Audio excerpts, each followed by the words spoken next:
Bonjour mes chers élèves, j'espère que vous allez bien. Alors on est à nouveau ensemble grâce au cours à distance assuré par le ministère de l'Éducation nationale. Notre leçon d'aujourd'hui, production de l'écrit, écrire un dialogue de théâtre. Écrire un dialogue de théâtre. On a déjà travaillé le théâtre.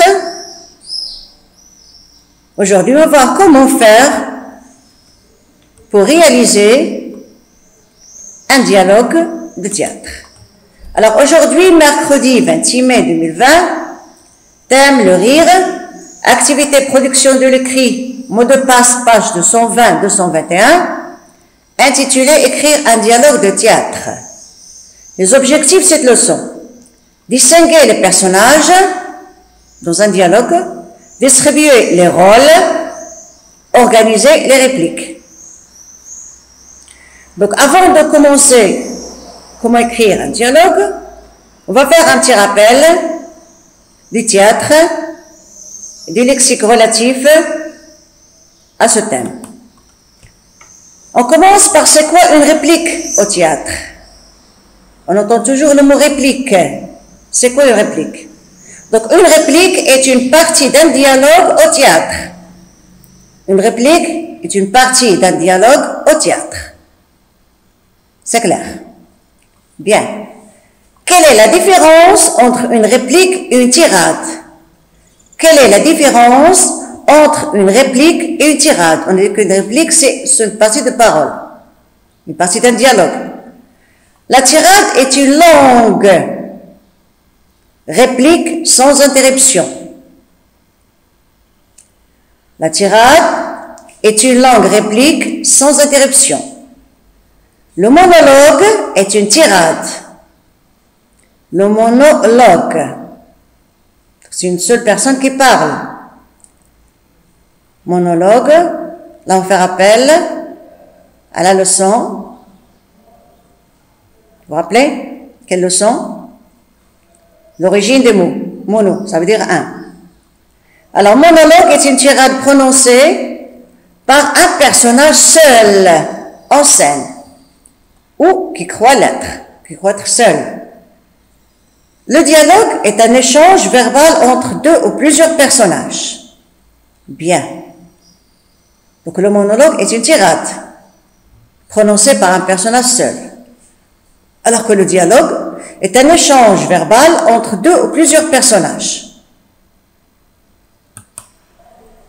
Qu'est-ce qu'un aparté au théâtre? Qu'est-ce qu'un aparté au théâtre? Ce mot aparté. Un aparté est une réplique de théâtre. Un aparté est une réplique de théâtre prononcée par un personnage sur scène qui, par convention, n'est entendu que par le public, pas par les autres personnages. Réplique fournissant au public une pensée du personnage afin de l'éclairer sur ses réactions, ses intentions ou ses sentiments. Donc lorsqu'on est devant un public,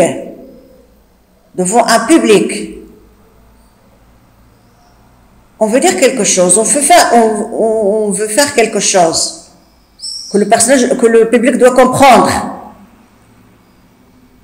Donc là, c'est ça, un aparté. C'est une réplique. On s'adresse au public pour lui expliquer qu'est-ce qu'on va faire. Ça, c'est oralement. Mais à l'écrit, c'est quoi un aparté à l'écrit? À l'écrit, c'est une didascalie. D'accord? Qu'on écrit en italique ou bien entre parenthèses pour expliquer que fait ce personnage, bien ce qu'il va faire. Bien. Donc, un aparté est une réplique de théâtre prononcée par un personnage sur scène qui, par convention, n'est entendu que par le public. D'accord? Réplique fournissant au public une pensée du personnage afin de d'éclairer bien sûr le public sur ses réactions, ses intentions ou ses sentiments. Bien. Comment s'appellent les expressions en italique dans une pièce de théâtre? Voilà. Les didascalies sont intercalés dans le dialogue écrit. Voilà, dans le dialogue écrit. Mais ne font pas partie et ne sont donc pas destinés à être prononcés. Voilà. Sur scène, elles sont notées le plus souvent en italique, autre parenthèse. Donc, un aparté, c'est tout le contraire d'une didascalie. Didascalie, c'est écrite. Un aparté, c'est prononcé. Bien. Qu'est-ce qu'un dénouement au théâtre? Qu'est-ce qu'un dénouement? D'accord? Un dénouement au théâtre. Le dénouement est la scène finale d'une pièce de théâtre, où il y a la solution du problème. C'est aussi la dernière partie de l'action racontée ou représentée dans une œuvre littéraire, épopée, pièce de théâtre ou roman. C'est la fin d'une intrigue, d'une enquête, le résultat final d'une histoire. Donc le dénouement, c'est la scène finale. Bien. Maintenant, quels sont les éléments pour mettre en scène et jouer une réplique de théâtre? Quels sont les éléments pour mettre en scène et jouer une réplique de théâtre? Alors, les éléments constituent une pièce. Nous avons l'intrigue. L'intrigue, c'est quoi? C'est l'action principale, problème à résoudre. D'accord? Bien sûr, dans chaque pièce de théâtre, il y a un problème. D'accord? Problème, bien sûr, il peut être résolu. D'accord? Il peut avoir une belle fin, ou bien une fin tragique. La scène d'exposition. La scène d'exposition. Première scène d'une pièce qui présente le lieu, les personnages et l'intrigue. Première scène d'une pièce qui représente le lieu, les personnages et l'intrigue. Un coup de théâtre. Changement inattendu dans l'action. Changement inattendu dans l'action. Un quiproquo. Un malentendu. Un personnage qui va prendre un élément ou un personnage pour un autre. Un personnage qui va prendre un élément ou un personnage pour un autre. Bien. Maintenant, vous allez prendre votre livre, la page 220. Votre livre.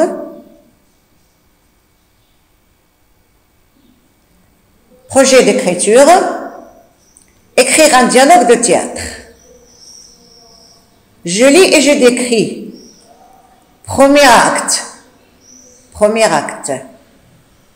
Chez le docteur. Le docteur. Il n'y a pas à s'y tromper. Cher monsieur, vous avez l'appendicite. Le monsieur, s'effondrant. Seigneur, ayez pitié de moi. Le docteur. Inquiétude de vous désespérer. Une simple petite opération vous délivrera de tout souci. Si toutefois, c'est bien l'appendicite que vous avez. Monsieur. Comment? Vous n'en êtes pas plus sûr que ça? Le docteur. Dame, avant que le ventre soit ouvert, nous ne pouvons faire que des suppositions. Le monsieur. Et quand il est ouvert? Docteur. Eh bien, quand il est ouvert, si ce n'est pas l'appendicite, l'opération est mortelle. Mais si par hasard c'est bien cette maladie, oh, alors c'est la guérison assurée et le triomphe de la science. Bon, je crois que vous avez bien compris ce texte. Regardez là, le mot s'effondrant en italique. C'est du Didascalie. D'accord? Alors, qui sont les personnages? Qui sont les personnages? D'accord, vous pouvez le remarquer. Il y a le docteur et le monsieur. On vous demande, comment le sais-tu? Parce qu'avant d'écrire la réplique, on écrit le nom du personnage. On indique le personnage qui parle. Dans quelle partie de la pièce cet extrait se situe-t-il? Dans quelle pièce de la partie de la pièce cet extrait se situe-t-il? Comment le sais-tu? On revient ici, premier acte. Premier acte. Je crois que vous avez compris. Donc cet extrait se situe dans le premier acte de la partie. Quelles indications sont données par l'auteur sur la mise en scène? Quelles indications sont données par l'auteur sur la mise en scène? Donc pour mettre en scène ce dialogue, on commence d'abord par mentionner quel acte, d'accord, le lieu, nous avons là chez le docteur, les personnages, le tirer pour montrer que c'est une réplique, on va parler, d'accord, là, le mot en italique, pour montrer ce que fait le monsieur, d'accord, didascalie. Donc pour mettre en scène, bien pour jouer cette scène, ce sera facile à faire. Bien. Observe la ponctuation. Regarde ici. Voilà deux points. Point d'exclamation, point d'interrogation. La plupart du temps, exclamation et interrogation. Qui pose des questions? Qui pose des questions? C'est le pauvre monsieur qui pose des questions. Qui répond? Bien sûr, le fameux docteur. D'accord? C'est le docteur qui répond. Bien. Donc là, nous avons un dialogue entre le docteur et le monsieur. D'accord? Là, on explique ce que fait le monsieur. La ponctuation nous montre comment jouer la scène, comment dire les phrases. Par exemple, comme je vois là, point d'exclamation, comment, là, dame, point d'interrogation, et quand il est ouvert, d'accord, là, oh, exclamation. Je crois que vous avez bien compris ce petit dialogue-là. On passe maintenant, je me prépare à écrire. Vous avez pris une idée? Le petit dialogue que vous avez là. Maintenant, on complète ces phrases avec les noms du lieu suivant. Toit, hall, escalier, cave, ascenseur. Bien. Les boîtes aux lettres sont dans le. Les boîtes aux lettres sont dans le. Je cherche. Le toit? Impossible. Le hall? Oui. L'escalier? Non. Cave? Non. Ascenseur? Non. Donc les boîtes aux lettres sont dans le hall. Quand on entre dans un immeuble, les boîtes aux lettres sont dans le hall. On peut accéder en montant à cette échelle. Donc, quand on monte dans une échelle, où est-ce qu'on va? Est-ce qu'on va à l'ascenseur, au cave, escalier? Alors, on va au toit. Au toit, oui.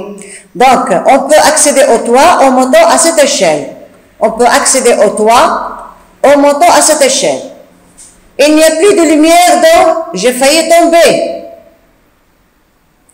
Il nous reste escalier, cave, ascenseur. Donc, c'est « il n'y a plus de lumière dans l'escalier. J'ai failli trébucher et tomber. » Oh non! Est encore en panne.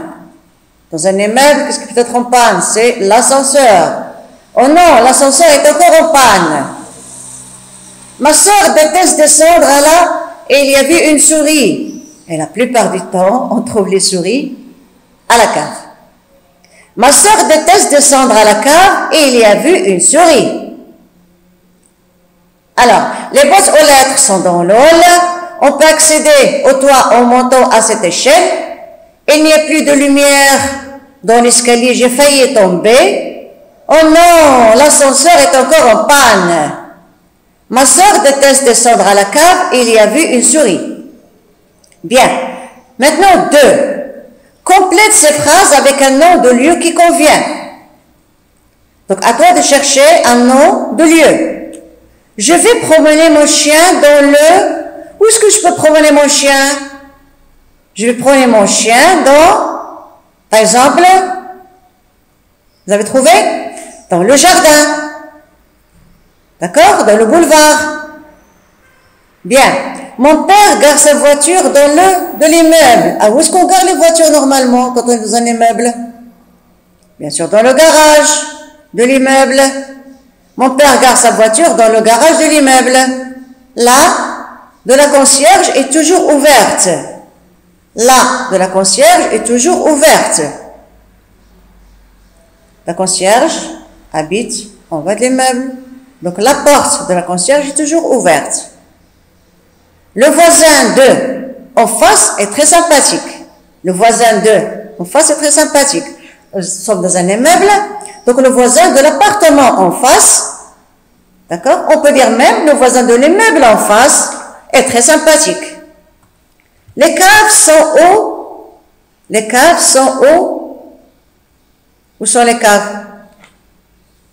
Les caves d'un immeuble? Au-dessous. Au-dessous de quoi? De l'immeuble, bien sûr. Bien. On passe maintenant à l'exercice 3. Associe chaque description à un des personnages suivants. On va faire une description et on va trouver le personnage. La gardienne, le vieux monsieur, l'étudiant, la locataire du 5e étage.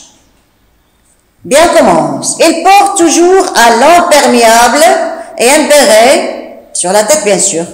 Il ne sort jamais sans son journal sous le bras. Quand on le salue, il répond en bougonnant. Quand on lui dit bonjour, il répond bonjour. Bonjour. Alors, qui c'est? C'est la gardienne? Ah non. Le vieux monsieur? Naturellement. C'est le vieux monsieur. D'accord? Il porte toujours un lent perméable et un béret. Il ne sort jamais sans son journal sous le bras. Quand on le salue, il répond en bougonnant. C'est le vieux monsieur. Bien. On reconnaît son pas dans l'escalier, car elle a comme habitude de ne jamais prendre l'ascenseur. Elle est très sportive.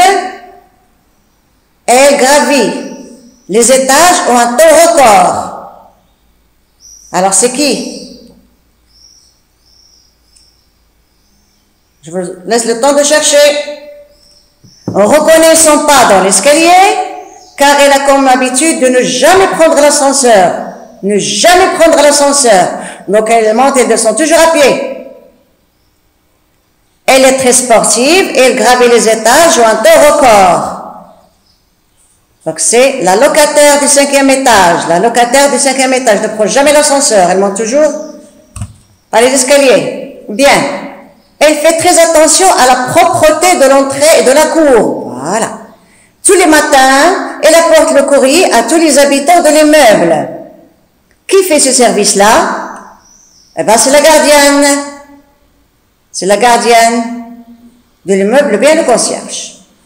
Elle est tout pressée, car elle est souvent en retard. Elle porte un sac à dos avec des livres dedans. Là, il n'y a rien à dire, c'est l'étudiant.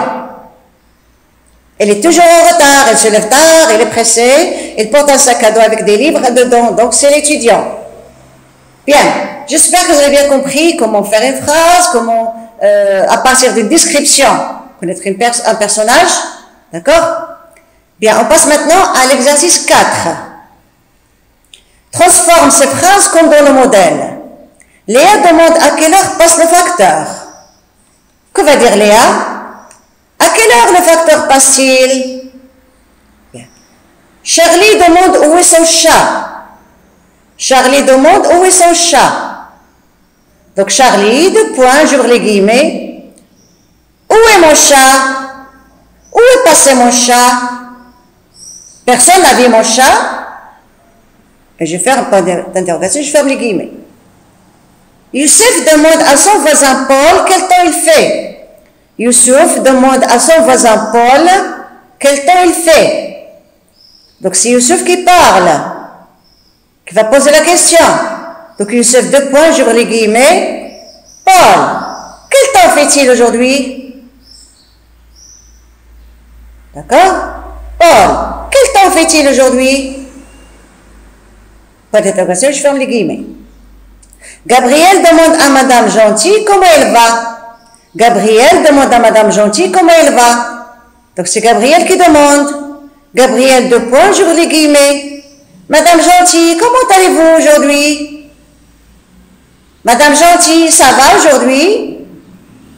Madame Gentille, vous allez bien aujourd'hui? Madame Gentille, comment allez-vous? Point d'interrogation, je ferme les guillemets. Adrien demande comment on accède à la cave. Adrien demande comment on accède à la cave. Alors, qu'est-ce que vous allez dire?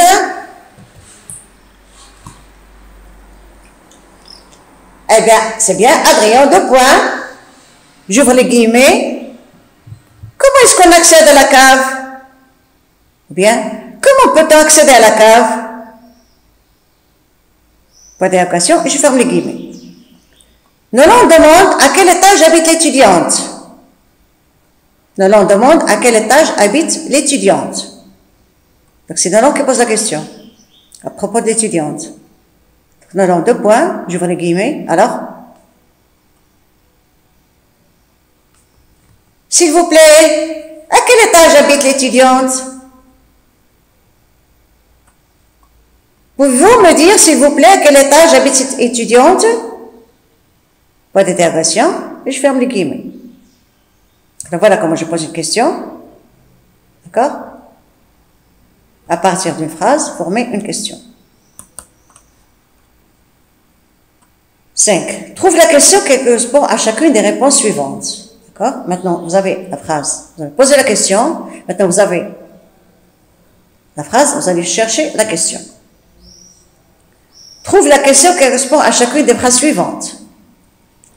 Non, monsieur l'inspecteur, je n'ai rien remarqué de suspect. Je n'ai rien remarqué de suspect. Là, on fait un rappel à la négation. Rien. Donc là, dans ma question, je dois poser une question à laquelle je dois répondre par rien. Non, rien. Donc la question, c'est l'inspecteur qui va poser la question. Vous avez remarqué quelque chose d'anormal? Vous avez remarqué quelque chose d'anormal? Non, monsieur l'inspecteur, je n'ai rien remarqué de suspect, je n'ai rien remarqué d'anormal. Bien. Il est blanc et ses petites pattes sont noires. Là, on décrit un petit chat ou bien un chien, je crois. Donc la question va concerner un chat ou bien un chien. Une personne, par exemple, qui cherche son chien, bien son chat. Il demande, vous n'avez pas vu mon chat? Comment il est votre chat? Bien, comment il est votre chien? Décrivez-le. Vous allez répondre, il est blanc et ses petites pattes sont noires. Comment est votre chat? Ou bien, comment est ton chien? Il est blanc et ses petites pattes sont noires. Bien. J'habite au 4e étage. J'habite au 4e étage. Alors la question? Où habitez-vous? Où habitez-vous? J'habite au 4e étage. Bien. C'est la gardienne qu'elle a vue en dernier. C'est la gardienne qu'elle a vue en dernier. C'est la gardienne qu'elle a vue en dernier. Quelle est la question que vous pouvez poser? On cherche par exemple un personnage qui a disparu, d'accord? Et on pose la question à tous les habitants. Quelle est la dernière personne à l'avoir vue? Quelle est la dernière personne à l'avoir vue? Eh bien, c'est la gardienne qu'elle a vue en dernier. C'est la gardienne qu'elle a vue en dernier. Bien. Donc là, vous avez des phrases auxquelles on a trouvé des questions. D'accord? On passe maintenant à l'exercice 6. Remets ces répliques dans l'ordre. Vous avez là l'enquêteur, la vieille dame, d'accord?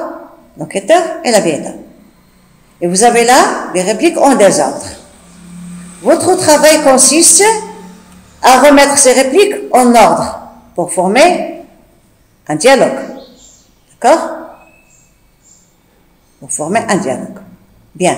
Ce travail, vous allez le faire sur vos cahiers de maison. D'accord? Avec bien sûr une belle écriture, ainsi le bleu et ainsi le vert. Ne pas oublier d'écrire les personnages devant chaque réplique. Bien. Maintenant, c'est à votre tour d'écrire. À votre tour d'écrire. Donc, à mon tour, chacun va dire à mon tour d'écrire. Après la disparition d'un chat dans un immeuble, un inspecteur interroge les voisins pour tenter de retrouver sa trace et créer la scène. Je crois que vous avez une petite idée. Vous avez déjà vu des phrases qui peuvent vous aider. Donc, un chat a disparu dans l'immeuble. L'inspecteur interroge les habitants. D'accord? Pour essayer de le trouver. Écrire la scène. Alors, d'abord, j'ai choisi le lieu où se passe la scène. Le lieu. J'indique quels sont les personnages. Donc, le lieu, les personnages. Bien sûr, les personnages présents dans la scène. Les personnages qui peuvent être présents, ils peuvent parler ou non. Attention. Tous les personnages présents ne sont pas obligés de parler dans le dialogue. J'écris les textes sous forme de dialogue. Je rédige mon texte au brouillon en mettant le nom du personnage qui parle au début de chaque réplique, sans oublier les didascalies. D'accord? J'écris mon texte en faisant attention aux accords et la ponctuation.